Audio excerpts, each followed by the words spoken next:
A very good Saturday evening to all our viewers watching us on television and also streaming live on Facebook and on our official website www.newsfirst.lk.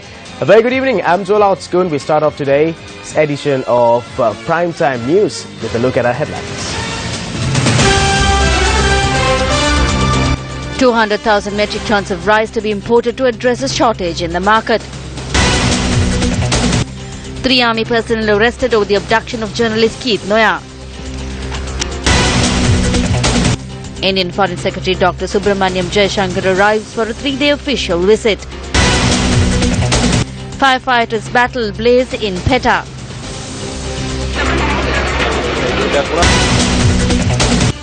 Nine Nigerians who scammed people through the internet arrested.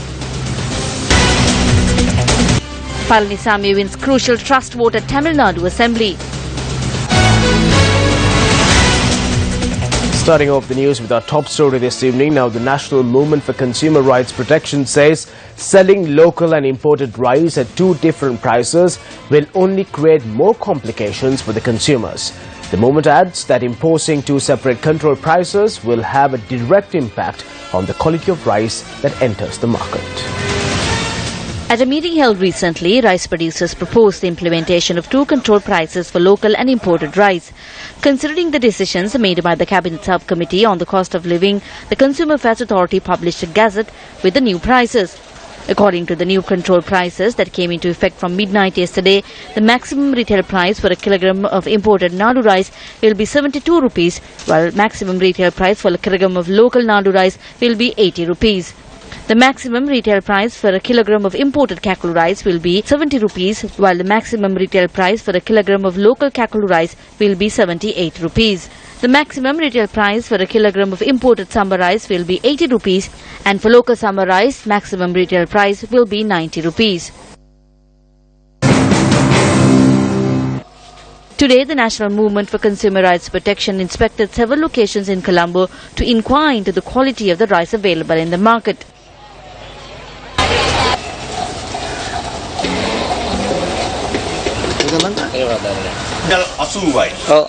මේ මොකද්ද මේ හාල? මේක රටහාල. මේක රටහාල. මේක මොකද්ද? ලංකා එකේ. ආ කොහොමද ඒක මේක වෙනස බලාගන්නේ? වෙනස මේක පොලිසිය දිනවා මේ පොලිස් නැති දිනවා. එන පාරිභෝගිකයට ඔයාලගේ මේ ගන්න එන අයට ඔක අඳුර ගන්න දන්නවද එයා? නෑ නෑ දන්නේ නෑ. අපි කිව්වත් තමයි දන්නේ ඒ කට්ටියට. ඔව්. දැන් ඔයගොල්ලෝ කොහොමද ගිහිල්ලා මේක අඳුර ගන්න මේ හාල් දෙක මොනවද කියන්නේ? අඳුරන්න බෑ තින් මුදලාල්ලා කියන එක තමයි පිළිගන්නේ නැති.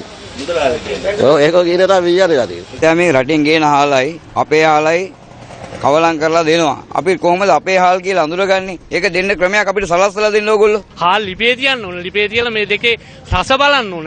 මේක දේශීය මේක විදේශීය කියලා ඒ වගේ තත්ත්වයක් එන්නේ. ඉතින් මේක නම් ඇත්තටම කියනවා නම් අපිට ලොකු විකාරයක් වෙනවා. විශේෂයෙන්ම ඒ කියන පාලන මිලට අද වෙනකොට අලෙවි කරන්නේ. Rice is not sold at the control price at any shop. The consumer is being extorted.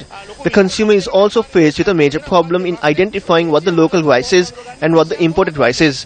A vendor who is dishonest might see that the price of the imported variety is less than the local variety. The people do not have a method to identify it. The vendors say that you can realize the difference only when you take it home and cook it. They say to smell, but none of those methods make it clear. So therefore we condemn the decision taken by the government. රටේ හාල් එක මිලක් මේ හාල් තව මිලක් අපි මේ අහිංසක මිනිස්සු තමයි තැලෙන්නේ ඔය මහතුරුන්ට ඇවිල්ලා බලන්න කියන්නකෝ ඇවිල්ලා කාල් කිලෝ එකක් දෙකක් අරගෙන සීනි පැණිරායි කිව්වට වැඩක් නැහැ කාලා බලන්න ඉපෑ රජෙන් කියනවා අපිට හාල් අඩුයි කියලා එනට අපිට ගන්න ගියාම මේ මිලට අපිට ගන්න හම්බෙන්නේ නැහැ ඉතින් මොකද්ද මේකේ තේරුම කියලා තමයි අපි අහන්නේ ඉතින් මේ මොකද්ද මේ කරන නාටකම අපිට හාල් එහෙම අඩුවට දෙනවා හාල් අඩුයි කොට අපි ගන්න ගියාම නෑනේ අපි කොහොම වරෙන් හාල් කිලෝ එකක් ගන්න හාල් කිලෝ දැන් අපේ පැත්තේ රුපියල් 98යි 98 අඩු වෙන්නේ නැහැ ගාන. Traders claim that even though a new control price has been introduced, they cannot sell locally produced rice for those prices. පාරිභෝග ජනතාව අපිට දොස් කියනවා මේ ඒ මිලත් වැඩි කියලා. හැබැයි එකක් මම මතක් කරන්න. Some consumers reprimand us saying that the prices are high. I must remind that a kilo of rice that was sold for a price around 100 to 105 rupees is now being sold at 90 as per the government control prices. There cannot be rice at any place for these prices. You have to accept that you cannot sell local rice at 72 rupees a kilo. The government has a mechanism to sell imported rice at that price. මහා මෝල් හිමියෝ නැවත ආණ්ඩුවට බලපෑම් කෙරුවා. Large-scale mills are once again exerting pressure on the government. Then the government decided to make amends to the MRP. They issued a separate MRP for imported rice and another MRP for locally produced rice. In this situation, there are rice stocks in the country. The people will have to eat leaves now. දැන් ජනතාවට දැන් මේව තමයි කණ්ඩ වෙන්නේ. ජනතාවට දැන් ඉස්සරහට ක්ලෝටන් කරන කොළ සරණං ගච්ඡාමි තමයි කියන්න තමයි සිද්ධ වෙන්නේ. මේක තමයි වෙන්නේ ඇත්තටම. කිලෝ දෙකක් ඉදෙන ගෙදරක් මේක. We use 2 kilograms of rice. We have saved this rice because we need to feed the children who come home after school. We give them rice to eat and we eat jackfruit. තමයි අපි ජීවත් වෙලා ඉන්නේ. The Ministry of Industry and Commerce says there is no shortage of rice in the country. It adds that the monthly rice consumption of the country is 200,000 metric tons and there is 600,000 metric tons of rice currently in the country which is sufficed for the next 3 months. The ministry also goes on to note that imported rice stocks are still reaching the country in order to enforce the control price and to ensure a streamlined distribution. The ministry also said that Cabinet has approved the importation of rice through Satasa, which will result in rice being sold for a much lesser price.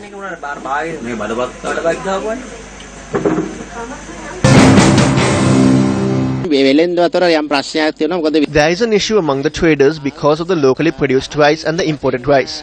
This issue will be resolved in the coming days. The control price was introduced last night and there is a good price for the locally produced rice in the country. Satosa will import 100,000 metric tons of rice or more in the future. Importers have been granted permission for 250,000 metric tons of rice. A portion of that has reached the country, with the rest expected to reach port in the coming weeks. Locally produced rice will also reach the markets.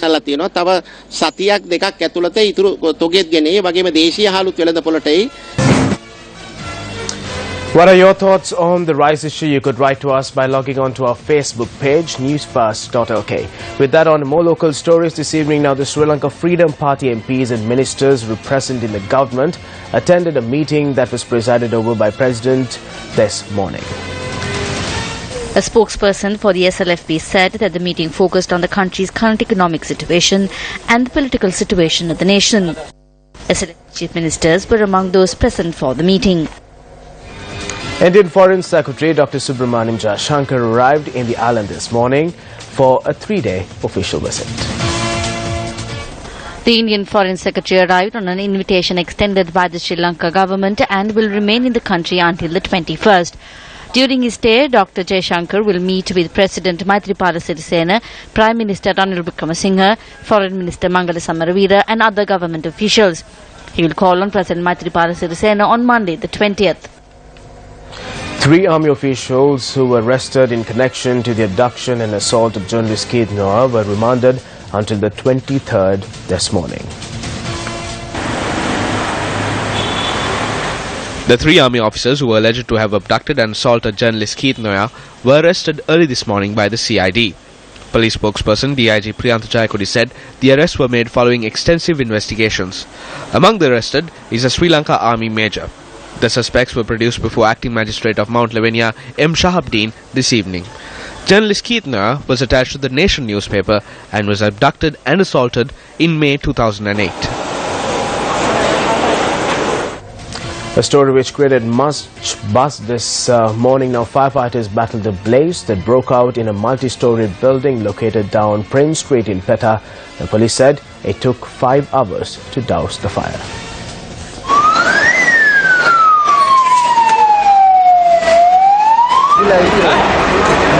The fire broke out in a leather store located in the building. A dozen fire trucks were dispatched to douse the fire, while 2 ambulances were also seen at the scene. Water bowsers were also dispatched by the Sri Lanka Navy and the Colombo Harbour to assist in battling the blaze. This is a place for polythene carpets. The fire could not be contained because of the waxing.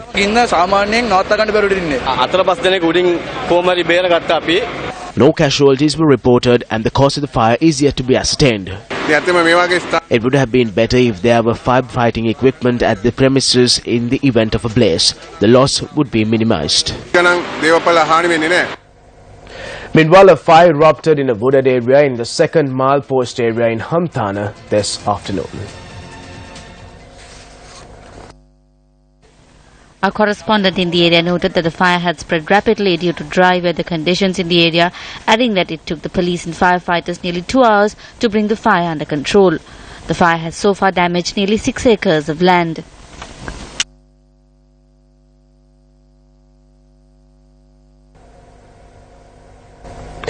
Nine Nigerian nationals who were arrested by the CID in connection to the defrauding of millions of rupees through the use of social media websites such as Facebook have been remanded till the 2nd of March.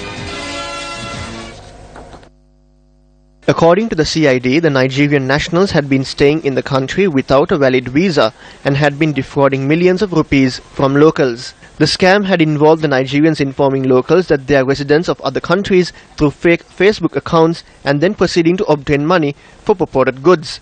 The Nigerians had been residing in a house in Malabe when the arrest took place. These individuals had carried out their fraud by calling up victims and stating that they are residents of other countries. They then proceed to state that they have made plans to provide them with presents and that they need money to clear the goods through customs. They had used this to defraud money. Where was this scam based from? At the time of arrest, it was revealed that they are illegal aliens who had violated their visa conditions. Investigations also revealed that 1.5 million rupees was defrauded from one particular woman. There may be others who were defrauded in this manner. What should they do? They could file a complaint in this regard with the director of the CID. The Sri Lanka police urges the public to refrain from engaging in monetary transactions with unknown people. Do not get fooled by such persons and lose all your belongings. Think about it. If someone tells you that you won the lottery, why should you pay money first before obtaining your winnings? They could ask you for money to get visa, or they could ask you for money to clear a large shipment in your name from customs. They will provide you with promises in return for your money. If you encounter something like this, think twice before you act.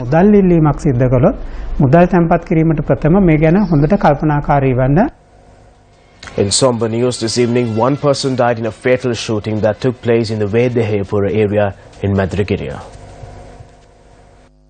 It has come to light that the victim, 26-year-old Danushka Pushpakumara, an area resident, had left their residence last evening with 3 others in order to attend a funeral.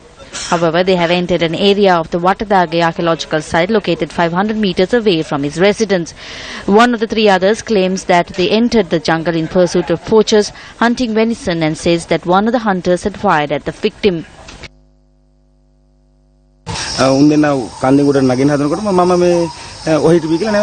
When they were just about to climb the hill, I stopped them. Then he hit me with the torch that was in his left hand, and then he hit me with the gun. As I was on higher ground, I bent down. Because of that, I was saved. Then I saw another person with a gun on the other side wearing black. They have chased him. Then within minutes, I heard the loud noise. The victim was rushed to the Madragiria-based hospital where he succumbed to his injuries. The magistrate's inquiry in the incident took place this morning while the police canine unit was dispatched to assist investigations. The victim was a father of 1.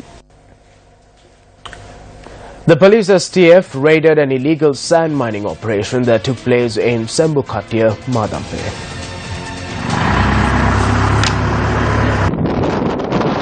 Police officers from Madampe were dispatched to the Sembukhatia area after the police STF received information regarding the illegal operation. The land in question was located 5 kilometers from the Madampe town, and when the police arrived at the scene, the operation was in full swing. Backhoe loaders, sand washers were seen at the premises. The racketeers had been mining sand in the area without a permit.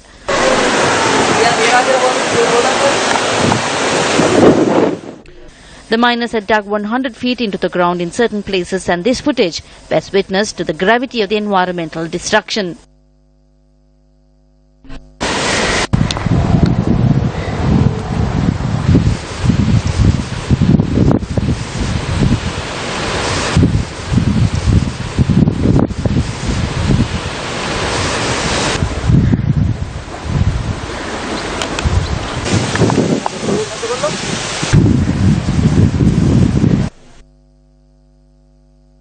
The police seized the backhoe loaders and a tipper truck and made 3 arrests. The suspects have revealed to the police that the land in question belonged to a former member of the North-Western Provincial Council. The suspects were remanded until the 20th by the Chilau magistrate. The National Movement to Protect the Environment convened a media briefing today to raise awareness on the complications that have arisen due to land records in the Gampa district.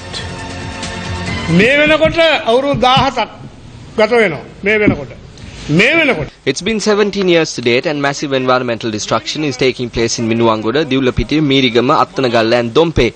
Rather than taking action against illegal miners, the authorities are supporting them. They even evaded from their duties and engaged in a demonstration at noon. I am thankful for stopping the mining in Akaragama. At present, an investigation is taking place on the Geological Survey and Mines Bureau. Just because one mine was closed, the issue in the whole Gampaha district will not be resolved. There is a water shortage in Diulapitiya which has had an impact on 19,000 people. Another 25,000 people in Minuwangoda don't have water as well.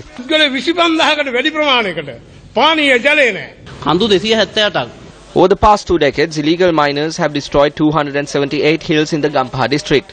We are not blaming any singular politician. This is done by both parties. It was only the president as the head of the state who intervened in this matter. No other head of state spoke on environmental destruction and this mining issue. Even though the president issued a directive, the officials have no power to enforce it. The earth that is excavated is moved away from here using tipper trucks right before the eyes of the police officers. I make the allegation that the police is doing absolutely nothing to stop this.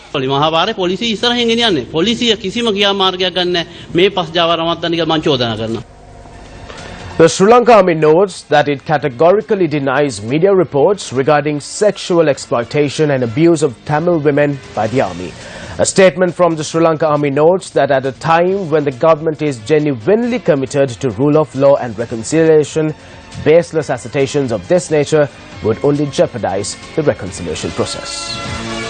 The Army headquarters has noted with dismay a recent statement alleged to have been made on sexual exploitation and abuses of Tamil women by the Army in the post-war scenario.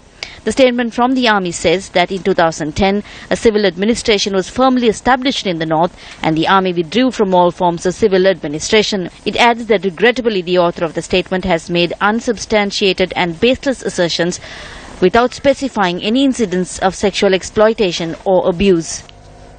On to more news. Now, Minister Sajid Premadasu presided over an event to raise awareness among the UMP grassroots activists in the Kalaweba electorate.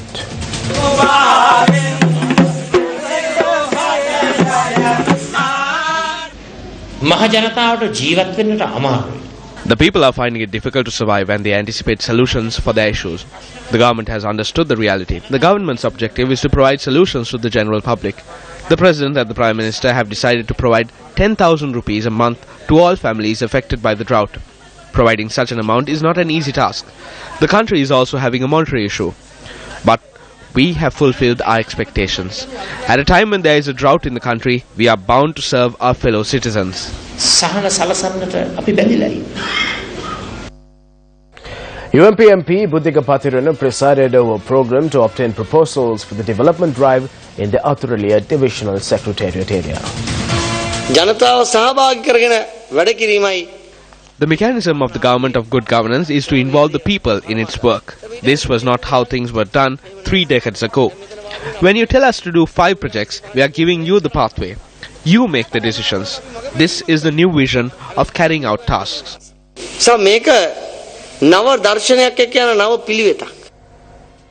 The consecration of the shrine of Our Lady of Lourdes took place this evening in Mandai Manor. The Newsfirst Krishan Devasagam, who was in Manor for the event, has more details. We have all heard of the shrine of Our Lady of Madhu, but how many of us know that this is the original location of that shrine?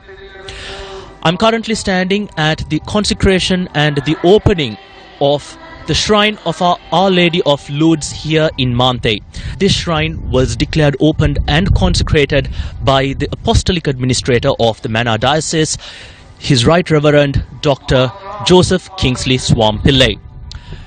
Thousands of Catholics from across the island are present here today, as you can see from the numbers behind me, for the opening ceremony and the consecration of this shrine. With the end of the civil war in Sri Lanka, the Catholic Church took an initiative to once again establish that shrine in its original location. And as you can see, we have the beautiful shrine of Our Lady of Lourdes here in Manthe. Now, for the opening ceremony today, we also saw the participation of a number of dignitaries, including the Minister of Finance, Ravi Karunanayaka, as well as State Minister Sudarshini Fernando Pulle and Parliamentarian Kavinda Jayawardena. Reporting to you here from Manthe, from the site of the Shrine of Our Lady of Lourdes, I'm Krishant Devasagayam for News First.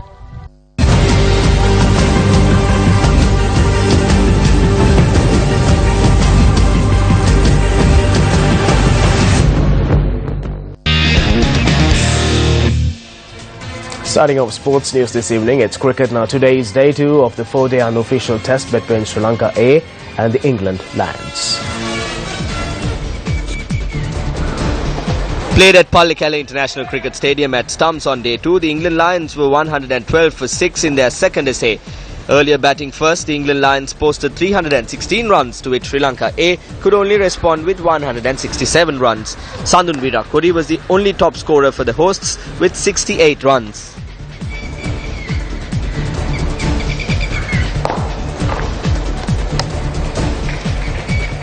And from cricket to rugby now, Havelocks FC made it to the semi-finals of the Clifford Cup Knockout Rugby Tournament.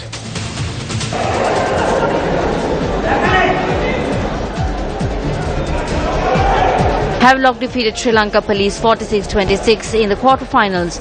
The game was played at the racecourse in Colombo.